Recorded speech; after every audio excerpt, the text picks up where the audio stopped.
ကျမဒီမှာလမ်းလေးလုံးသမျှပေါ့နော်လမ်းလေးလုံးလာတဲ့အချိန်မှာကျမတို့တွေတင်ကြားရတဲ့အရာလေးရတော့လေကောင်းတဲ့အရာလေးဖြစ်ပါတယ်အဓိကကတော့လေကိုယ့်ရဲ့စိတ်ကိုပေါ့နော် positive ကိုတွားဖို့အတွက်အရင်ဆုံးပေါ့နော်positive စိတ်ထားဖို့အတွက်ပြောပါတယ်နောက်ပြီးတော့ consistent ပေါ့နော်စက်တိုက်ပေါ့အများနဲ့လုပ်ဖို့အတွက်လည်းကျမတို့လိုအပ်ပါတယ်ပေါ့နော်ဘာဖြစ်လို့လဲဆိုတော့ကျမတို့ရဲ့စိတ်ကနေပြီး positive ကိုမြင်နေဆိုရင်ကျမတို့ဒီပျော်ရွှင်ရတယ်ပေါ့နော်ပျော်ရွှင်ပြီးတော့ peace of mind ဖြစ်တဲ့ဟာသူများကိုလည်းမျှဝေပေးလို့ရတယ်ကျမတို့က negative တွေပဲမြင်နေပြီးတော့သူများကိုမကောင်းမြင်နေပြီးတော့လေဒီကိုယ့်ရဲ့စိတ်ကနေတာဆိုတော့အောင်မြင်မှုဆိုတာရေရှည်မှာပေါ့နော်အဆင်မပြေဘူးပေါ့နော်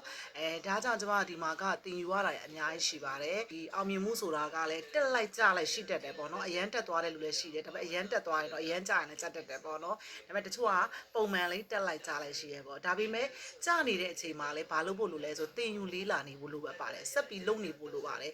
ကြတယ်ဆိုတာကဒီလိုပေါ့နော်တခါလေးကြရင်ကျမပြောသလိုကံဉဏ်ဝရိယလုံးလာရှိပြီမဲ့အဲ့ဒီလေးခုလုံးစုံသွားတဲ့အချိန်မှာအရန်ကိုအောင်မြင်တဲ့သူရှိတယ်ပေါ့နော်ဒါပေမဲ့ကံဉဏ်ဝရိယမှာပေါ့ကံလေးလိုသည်လို့ဆိုပြီးတော့မအောင်မြင်တဲ့သူလည်းရှိသေးရဲ့ပေါ့ဒါပေမဲ့ကိုကဘာလဲဆိုဇက်တိုက်လုပ်နေဖို့လိုအပ်တယ်ဇက်တိုက်သွားနေဖို့လိုအပ်တယ်ပေါ့နော်အဲ့လိုသွားနေတဲ့အချိန်မှာလဲကိုကဘာလုပ်ရမလဲ positive thinking နဲ့သွားရမယ်ကိုယ့်ရဲ့စိတ်က positive thinking အရေးကြီးတယ်ပေါ့နော်ဒီဟာလေးသင်ယူရတာလေးကိုမျှဝေပေးလိုက်ပါတယ်ကျမလည်းသင်ယူရတယ်လေ့လာရတယ်မှတ်သားရပါတယ်ကျမတို့ကိုလည်းအမြဲတမ်းပေါ့နော်